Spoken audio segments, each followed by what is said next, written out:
What is happening, J Game Dude here, and I've had the wonderful privilege of being able to play Sonic Racing CrossWorlds as part of its closed test, and I kind of wanted to just run through and talk about everything you need to know about Sonic Racing CrossWorlds purely just based off of this test, because a lot of the features are most likely going to be exactly like what you will expect to see in the main game. Now, during this test, we only have access to the online portion, which is like just playing against other people, but just to kind of show off a few quick things here and there is the different cars that you can kind of play as, and of course you can create your own type of car, whether it be an acceleration, speed, or power type.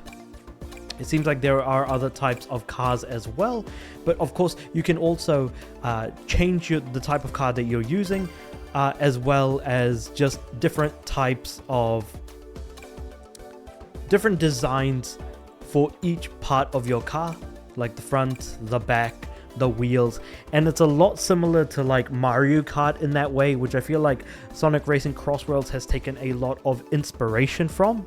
So not only the parts of the cars, but also the different paint jobs from different characters, or just making your own custom paint job, as well as the addition of stickers that you can, pay tickets for, that you earn as part of races. As you can see, I have 66 tickets, not enough to earn the stock to Eggman mark, so I am going to need to play a few more races to kind of get there. But basically you can kind of add different things that you'd like to have, and placement and whatever have you. So there's a lot of really cool things going on with the aesthetic of being able to change things around. But really, I feel like that's the only thing that's locked away at the moment. Then you've got the different characters that you can play as. Currently, we've only got, Sonic, Tails, Knuckles, Amy, Shadow, E123 or 103 Omega. Well, I can't remember the number, but yeah. Eggman, Cream, and of course Zaz. And I know that, in the title screen, we did see Jet the Hawk. So obviously, I'm assuming that he'll be playable as well. But so far there's 28, I want to say. Yeah, 28 slots in total here right in front of us. So potentially up to 28 characters. I don't know if more are going to be added post-launch, but that is definitely what I can confirm that we will be having in the main game at least. As well as this thing here, which allows us to add gadgets. So we can add gadgets to create different types of builds depending on how we play races or things like that. So I'm assuming it'll be, there's going to be a lot more in the main game when it actually releases, but there's a decent amount of builds that we have here. So I've got a very ring to speed focused build here, so just like in Mario Kart, where you have those gold coins that increase your max speed, the more of those you hold for a longer period of time, here we have rings. The maximum limit of rings is 100, but there is this ring limit up, which I've increased my limit to 200, so I can go faster than those that have only 100 rings. Using dash panels, so those little panels on the ground, which will allow you to go a little bit faster, will increase the, give you rings. And of course, when you have directly behind someone, you've got slipstream, so you're able to, go a little bit faster than, whoever you're behind. So that's the build I've got going at the moment, but of course you can kind of really play around with a lot of the different things you've got going on here. So that's the garage, which revolves around your cart, your paint job, and the accessories and stuff you've got. From an aesthetic point of view, here you've got, again, the gadgets that I've talked about to create a build for your cart. And then you've got the characters that you can play as. So I've chosen to play as Tails. So we're going to jump online and actually go through one race just to kind of show off the actual gameplay of the game. So we're going to jump into World Match, because that's the only mode that's available, which is just matchmaking lobbies. And of course in the matchmaking lobby, all you're doing is just sitting and waiting. You can change, you can select whoever player is available there, but currently we don't have anyone. And then you've got emotes. It's like if I hit R1, oh no, it's matching me at the moment, so there we go.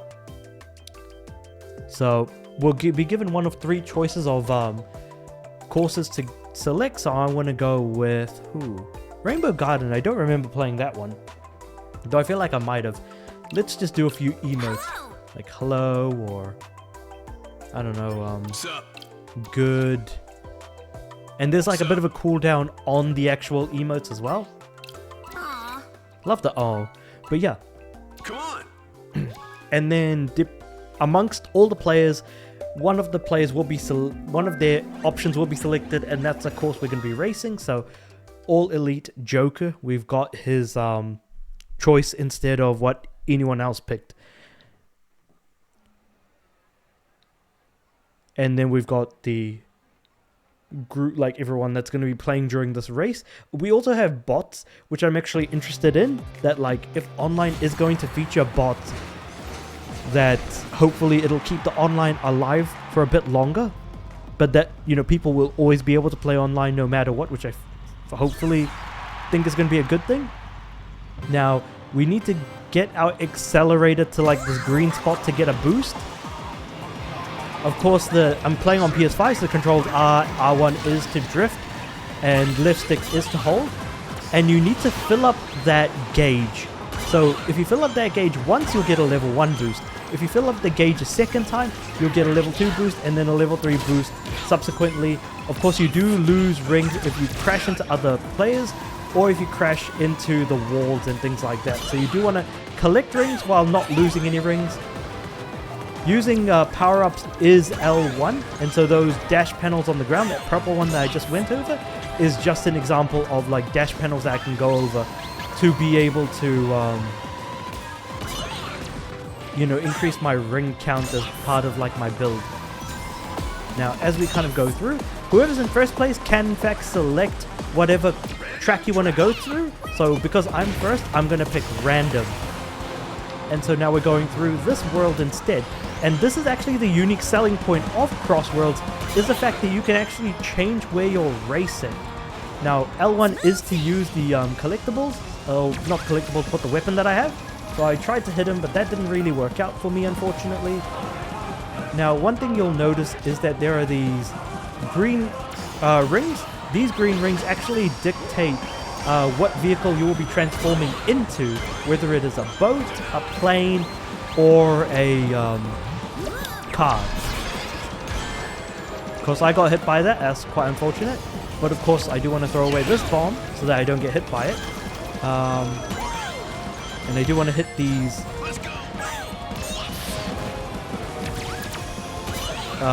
ground panels.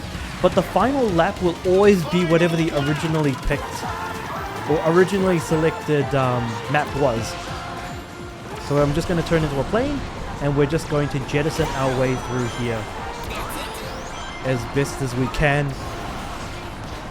So always try to aim for like high boost levels as much as you can. Oh, I fell off. Yeah, so I was doing so well for quite a lot of the race, and now I've just kind of really stumbled into 8th place. Also, the races can get incredibly chaotic, given that main thing to keep in mind is that these are 12-player races as well. So yeah, you want to try and maintain a high amount of rings while trying to avoid getting hit by the opponents. Drift boost your way through as much as you can. Make good use of the weapons that are available to you. And of course, the end of the race always features all of these additional boosts as well.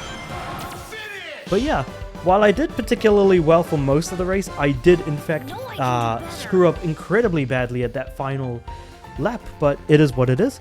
So that's just kind of like going through a single race. And of course, if you're online, you do get, you know, those tickets on the right, and that's how you actually pay for the cosmetics that are in the shop. That's what I was thinking of.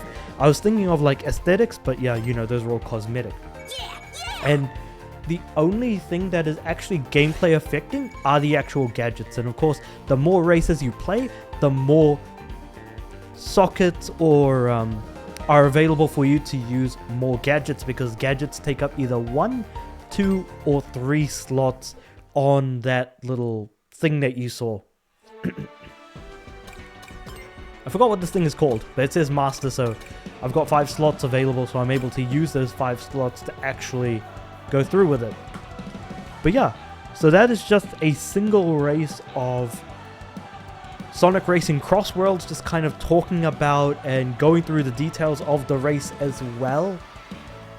There isn't really, I guess, much more to mention yet. who knows if there's going to be more stuff later on, or if they're going to remove some of the things that are actually in this beta. Again, the game is due to release this year in 2025. Hopefully it doesn't get pushed and it does get released. I'm very much looking forward to it. I've had a lot of fun playing the beta, so hopefully you guys out there are also interested in the game as well. But with all that being said, let me know what you guys think about all of this in the comments below. Like the video if you liked it, subscribe to the channel. I'm aiming for 500 subs by the end of the year, and this is what you can expect to see hopefully when Sonic Racing